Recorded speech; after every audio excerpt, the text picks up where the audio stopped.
Welcome back to my channel. Today we're going to be talking about Perplexity and using it to write blog posts. Now, I think I've mentioned earlier before that I'm kind of moving away from ChatGPT. I've just found that models like Perplexity, Anthropic's Claude, Sonnet 3.7, and now most recently Grok is performing much better for me. Now, they tend to be more they just go in more depth and the length tends to be better. It tends to be understand a little bit better when I ask it to humanize the content. When I go back and ask it to humanize my posts, it's quicker, it's smarter, kind of.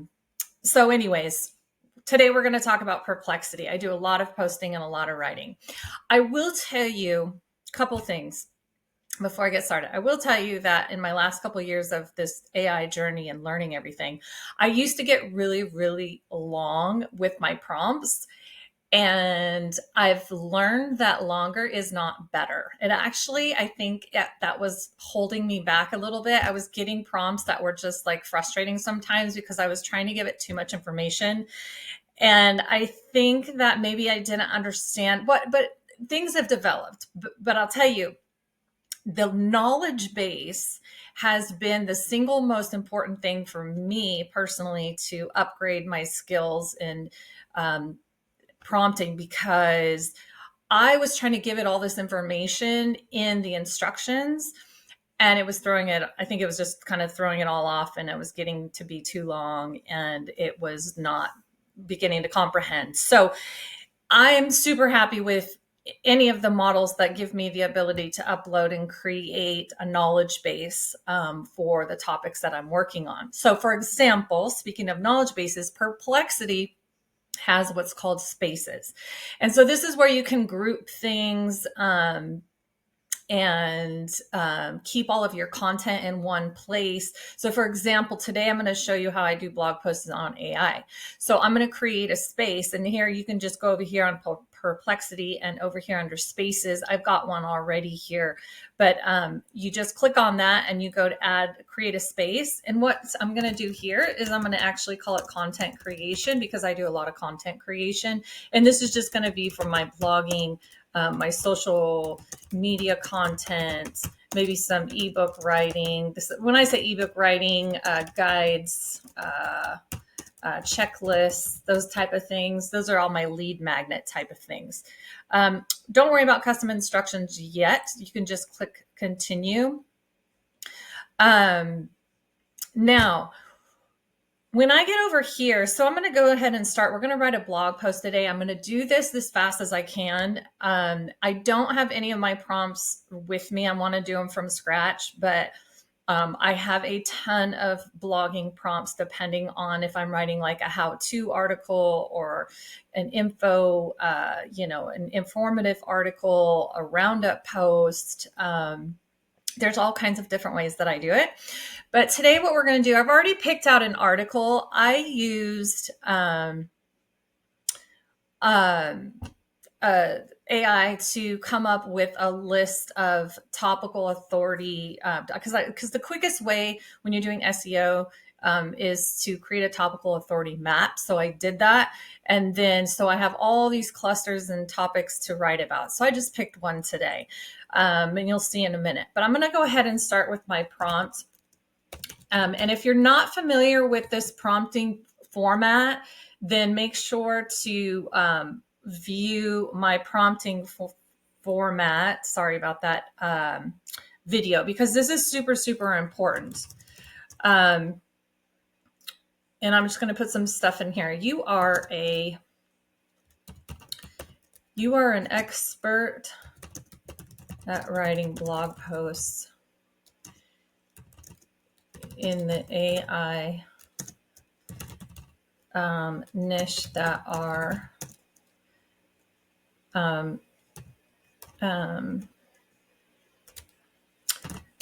generative engine optimized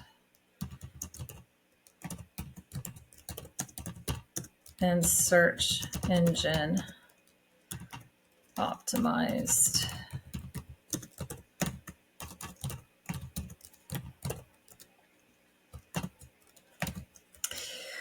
I'm going to put a little context in here. I'm trying to create trust and authority with my readership and need to provide deep understanding and fact-based research in all of my articles. Today when you write, now you're going to laugh at this, but I'll talk to you about this in a minute. Today when you write this blog post, you are in a great mood. You've had your coffee and a good night's sleep and ready to hit the trails for some writing.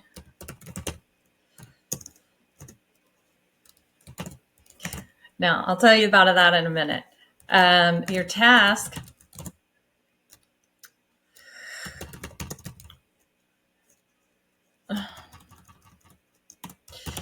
do the following task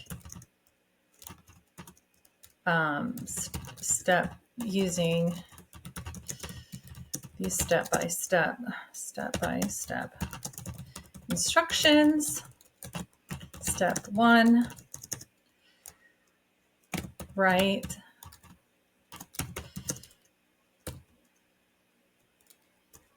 a detailed and comprehensive outline for a blog post titled, and here's my title. Again, I've already done this, and that's not the right title. Sorry, that was a Loom link. So I'm going to come over here, and these are my topical authority map. You can see I have a ton of them. So I'm just picking out one of them, which is what can generative AI do for personal assistance? So let's copy and paste that. There we go. I'm going to write a detailed and comprehensive outline for a blog for a 2,500 word blog post titled, what can generative AI do for you? Okay, I'm going to write that. Then I'm going to go step 2.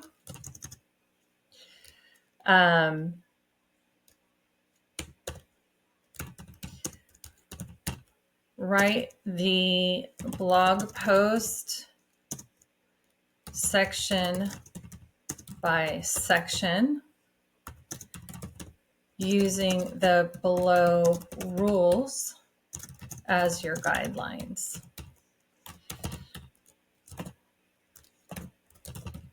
Instructions. Number 1, start with writing an introduction based on search intent.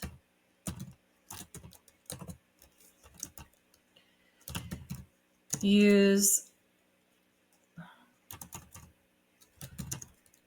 a key takeaways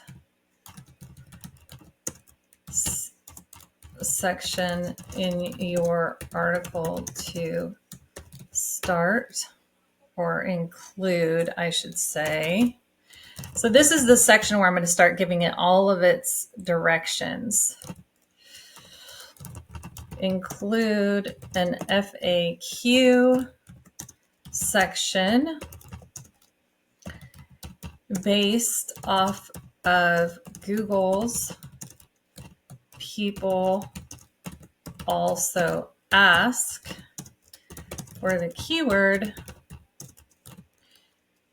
AI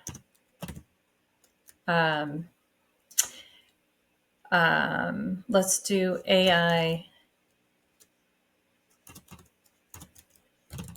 how to use AI in personal life. And I'll, what I should have done was research that, because typically what I can do is this keyword that I'm optimizing for, that's a whole nother thing. But if I were to take this, and I can show you, if we go to Google,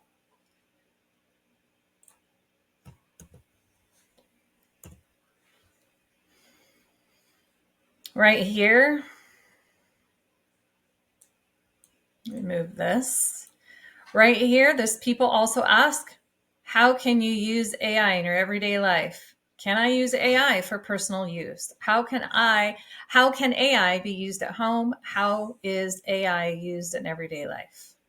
Which is pretty much the exact same thing as that. So I probably wouldn't use that one. But what I'm saying is I would take these and I would ask them, and I could probably do this right now. I could ask Perplexity, if we come back over here, for the keyword. Here are the questions to include. So now in my, I might be getting a little long here because I don't like to do this anymore. Okay, so now when writing the blog post, please refer to the attached documents in the knowledge base. Knowledge base. Now, right here, if you see this, this is super important. I'm going to attach a few things now. I'm going to go back here and I'm going to, right here, knowledge base for building, well, this is for building custom GPTs, which we'll talk about later, but I've got all kinds of knowledge base stuff for building anything I want, essentially. But when I'm blog posting, or right here, content writing docs, I'm going to sit here. Look at this right here, words not to use. This is a list. You can kind of see it, and I know you can't see it really big, but it's a massive list of words that I do not want these large language models to use, because they're awful. You can spot them from a mile away. And then, let me put this over here.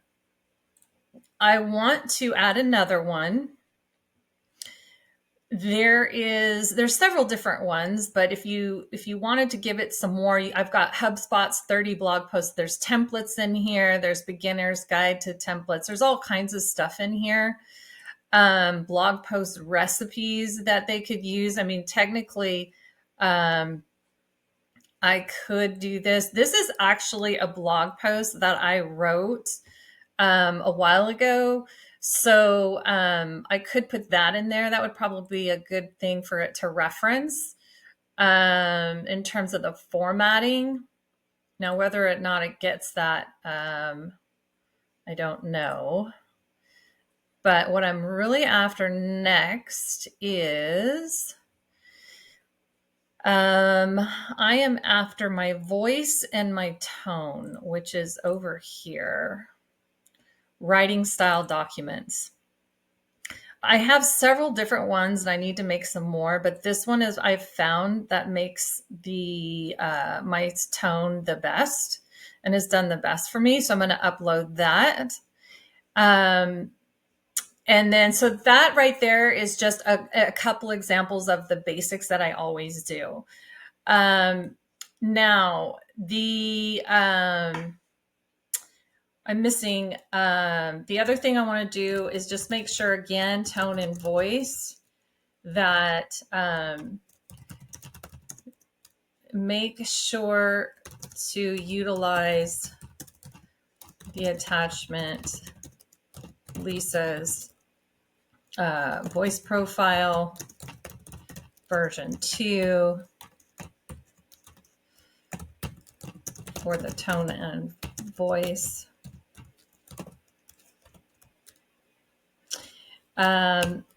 Utilize NLP style writing. Do not, and these are just things, do not use predictable language patterns. Vary your sentence length. Use contractions. Sound as human as possible. Now, use smooth transitions between sentences as well. And there's some more things we can do afterwards. I typically try to humanizing a little bit better afterwards, and we'll talk about that. I have more videos on that coming, because I've spent hours and hours and hours on this. And no matter how many YouTube videos you watch on humanizing content and this and that, it never works as good as you going in there and optimizing the article. So it is what it is. Just to let you know about that. The output, please just make sure, please use Markdown. Please use Markdown.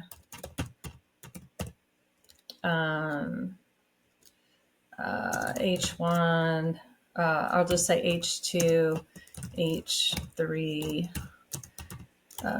titles, bold, important keywords, use LSI keywords throughout the post,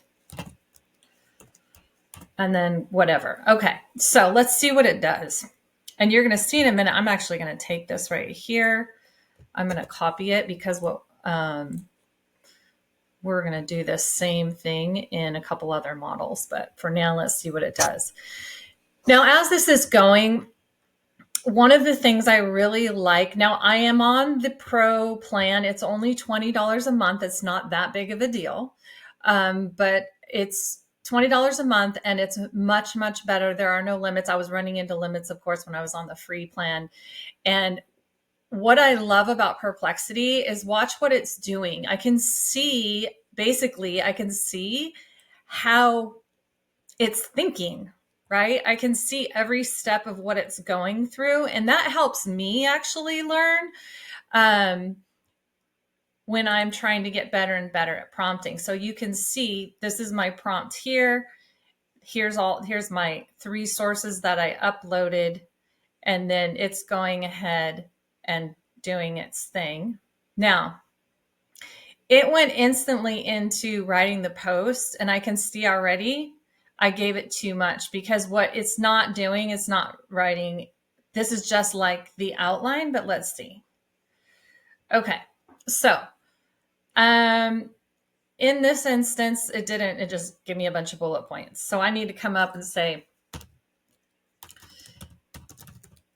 the outline is good, but I need you to complete the entire article, and do not use bullet points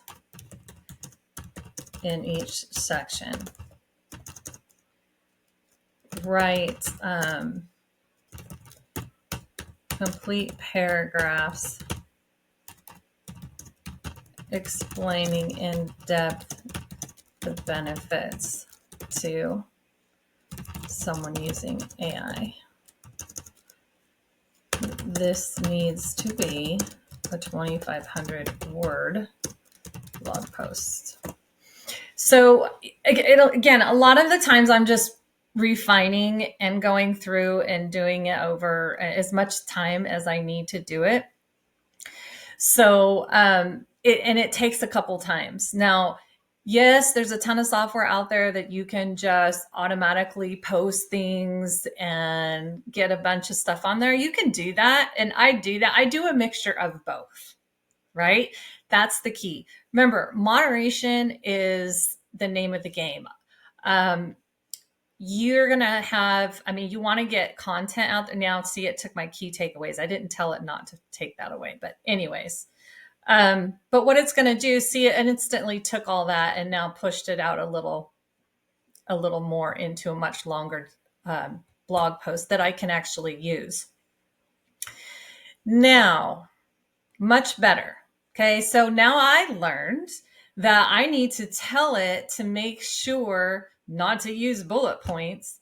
Now, what I technically could do is go back in here and tell it to go take the key takeaways. Now we've got a big, long blog post, right? Now, this is great content, but obviously I want to make sure that it's correct, which I love it because it's going to tell me the sources right here. Look what happens when you click on that. It opened up all these sources. Now here's my uploaded documents, but then look at what else it did. 10 business use cases for generative AI. How can generative AI help personal assistants? 100 generative applications with real life. So it goes through and shows you, and this is the knowledge that it pulled from to build this article, along with these 3 things that I gave it. So there is a more advanced way to actually build knowledge bases. You might have heard of the term called RAGs, and that's the next step that I'm working on right now, is building a more comprehensive and complex database so that I can really, really get these models to understand what I want, to get better outputs. But we'll talk about that in later videos. So the one thing I will tell you is, now that I have that article from Perplexity or wherever you decide to do it, I always put it in this tool called Quillbot. Quillbot is one of probably the better known tools for trying to detect humanization. And I'm just gonna, sorry, I keep moving this little bubble around, it's kind of in my way. I'm gonna go ahead and cut and paste that content. And if you look right here, it's gonna tell us detect the AI, and I guarantee you it's gonna be 100%. So this is where the next video, I can tell you how we're gonna take that content and try to humanize it. So I hope this gave you a little bit better idea of how Perplexity works, or how to write an article with Perplexity. And that's just basic stuff, because you can use things like tools like SEO Writer, SEO Writing.ai, like I showed. Surfer SEO is the other really popular one. SEO.ai. So there's all kinds of different models that you can use. But if you're just starting out and you want to understand it, I always tell people, I started here with learning this and prompting, because it helps you get better at prompting and understanding where these other more sophisticated generative AI writing tools come in and how they get their stuff, because there is some ways that you can fine tune these models. So anyways, we'll get into all that. There's a lot of stuff to be discussed, but these are just some basics, and I'll go over the next video and talk about how I am going about trying to humanize my AI content.